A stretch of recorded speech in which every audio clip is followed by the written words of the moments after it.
Hi friends, അപ്പോൾ നമ്മൾ ഈ ഒരു പാർട്ട് കൊണ്ട് ഡ്രോയിങ് കംപ്ലീറ്റ് ചെയ്യാണ്ട് പോവുകയാണ്. അപ്പോൾ കഴിഞ്ഞ പാർട്ട് നമ്മൾ ഷെയ്ഡിങ് മാത്രമേ ചെയ്തിട്ടുണ്ടായിരുന്നു. ആ ഒരു പാർട്ട് നിങ്ങൾ കണ്ടിട്ടുണ്ടെങ്കിൽ അത് വരച്ച് നോക്കിയെങ്കിൽ ആ കാര്യമൊക്കെ കംപ്ലീറ്റ് അറിയിക്കുക. അപ്പോൾ ഇതിനകത്ത് നമുക്ക് വരയ്ക്കാനുള്ള വെച്ച് കഴിഞ്ഞാൽ ഇനി മുടിയുടെ ഭാഗം നമ്മൾ വരച്ച് തുടങ്ങുന്നത്. അപ്പോൾ നമ്മുടെ മുടി ആദ്യത്തെ ഭാഗം നമ്മൾ ലെയർ ചെയ്തിട്ടുണ്ട്. നമ്മളൊരു ഡാർക്ക് ബ്ലൂ ഉപയോഗിച്ച് നമ്മൾ ഫുള്ളായിട്ടൊന്ന് വരച്ചിട്ടുണ്ട്. ഇനി രണ്ടാമത്തെ ലെയറായിട്ട് നമ്മൾ ബ്ലാക്ക് പെൻസിൽ ഉപയോഗിച്ച് അതിന് മുകളിൽ വരയ്ക്കാനായിട്ട് പോകുന്നുണ്ട്.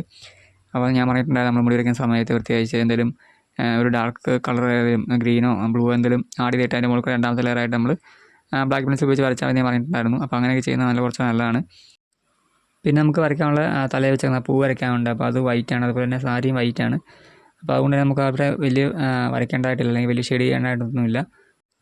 ഞാൻ നേരത്തെ ഒരു വീഡിയോയിൽ പറഞ്ഞിട്ടുണ്ടായിരുന്നു, നമ്മൾ കളർ പെൻസിൽ ഡ്രോയിങ് ഒന്ന് ചെയ്ത് നോക്കിയെങ്കിൽ അല്ലെങ്കിൽ ഒരു 2-3 ഡ്രോയിങ് നമ്മൾ ചെയ്തിട്ടുണ്ടെങ്കിൽ തീർച്ചയായും നമ്മൾ വീണ്ടും കളർ പെൻസിൽ ഡ്രോയിങ് ചെയ്ത് പറഞ്ഞിട്ടുണ്ടായിരുന്നു. കാരണം വെച്ചാൽ നമ്മൾ ബ്ലാക്ക് ആൻഡ് വൈറ്റ് ഡ്രോയിങ് ചെയ്ത് കണ്ടിട്ട് കളർ പെൻസിൽ ഡ്രോയിങ് ചെയ്ത് കാണുമ്പോൾ നമുക്ക് കുറച്ചുകൂടെ ഭംഗിയായിട്ട് തോന്നും, അല്ലെങ്കിൽ നല്ല ഒരു ഇതായിട്ട് തോന്നും. അതായത് നമുക്ക് വീണ്ടും ചെയ്യാനുള്ള ഇൻട്രസ്റ്റ് തോന്നും. അപ്പോൾ അങ്ങനെ നമ്മൾ ചെയ്യുന്ന സമയത്ത് അല്ലെങ്കിൽ അങ്ങനെ കാണുന്ന സമയത്ത് നമ്മൾ വീണ്ടും വീണ്ടും കളർ പെൻസിൽ ഡ്രോയിങ് ചെയ്യാനുള്ള സാധ്യതയുണ്ട്. അതുകൊണ്ട് നിങ്ങൾ ഒരു തവണയെങ്കിലും തീർച്ചയായും നിങ്ങൾ കളർ പെൻസിൽ ഡ്രോയിങ് ട്രൈ ചെയ്ത് നോക്കണം. ബുദ്ധിമുട്ടാണ് അല്ലെങ്കിൽ വരയ്ക്കാൻ പറ്റില്ല എന്ന് കരുതി നിങ്ങൾ മാറ്റി വെക്കാണ്ട് നിങ്ങളൊന്ന് ട്രൈ ചെയ്ത് നോക്കുക കേട്ടോ. ഞാൻ ഈ പറഞ്ഞ ആദ്യമൊക്കെ വളരെ ബുദ്ധിമുട്ടാണ് എന്ന് കരുതിയിട്ട് മാറ്റി വെച്ചൊരു കാര്യമായിരുന്നു. പക്ഷേ എനിക്കിപ്പോൾ കളർ പെൻസിൽ ഡ്രോയിങ് ചെയ്യാൻ വേണ്ടി കൂടുതൽ ഇഷ്ടമാണ്. ഞാൻ കൂടുതലായിട്ട് ഇപ്പോൾ കളർ പെൻസിൽ ഡ്രോയിങ് ചെയ്യാൻ വേണ്ടി താല്പര്യപ്പെടുന്നുണ്ട്.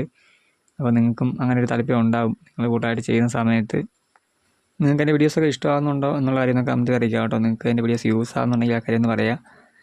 നിങ്ങൾക്ക് ഏത് തരത്തിലുള്ള ഡ്രോയിങ്ങാണ് വേണ്ടത്, അല്ലെങ്കിൽ നിങ്ങൾക്ക് പ്രത്യേകം ഡ്രോയിങ് ട്യൂട്ടോറിയൽസ് ചെയ്യണോ, ഫേസ് ഡ്രോയിങ്ങിൻ്റെ അല്ലെങ്കിൽ ഔട്ട്ലൈൻ ചെയ്യുന്നതിൻ്റെ അല്ലെങ്കിൽ എന്തായിക്കോട്ടെ, നിങ്ങൾക്ക് എന്താണ് ആവശ്യമെങ്കിൽ ആ ഒരു ട്യൂട്ടോറിയൽസ് നിങ്ങൾ കമൻറ്റ് ചെയ്താൽ മതി. ഞാനത് അതിനനുസരിച്ച് നിങ്ങൾക്ക് വീഡിയോസ് ആയിട്ട് നിങ്ങളിലേക്ക് എത്തിക്കുന്നതായിരിക്കും. ഞാൻ കൂടുതലായിട്ട് ഈ പറഞ്ഞാൽ നമ്മൾ ഡ്രോയിങ് പഠിക്കുന്നവർക്കുള്ള വീഡിയോസ് ചെയ്യാനാണ് കൂടുതലായിട്ടും ആഗ്രഹിക്കുന്നത്. അപ്പം അങ്ങനെയുള്ള ആൾക്കാരിലേക്ക് വീഡിയോ എത്തുകയോ അല്ലെങ്കിൽ ചാനൽ എത്തുകയോ ചെയ്യുന്നതാണ് എനിക്ക് സത്യം പറഞ്ഞാൽ ഒരു ഉപകാരം. അപ്പോൾ അങ്ങനെയുള്ള ആൾക്കാരിലേക്ക് നിങ്ങൾക്ക് വീഡിയോ എത്തിക്കാൻ പറ്റുമെങ്കിൽ നിങ്ങളൊന്ന് ഷെയർ ചെയ്ത് കൊടുക്കുക. നിങ്ങളുടെ ഫ്രണ്ട്സൊക്കെ ഉണ്ടെങ്കിൽ പറഞ്ഞാൽ ഡ്രോയിങ് പഠിക്കാൻ താല്പര്യമുള്ള ഫ്രണ്ട്സ് ആരെല്ലാം ഉണ്ടെങ്കിൽ അവരൊക്കെ വീഡിയോ ഒന്ന് ഷെയർ ചെയ്ത് കൊടുക്കാനായിട്ട് ശ്രമിക്കുക.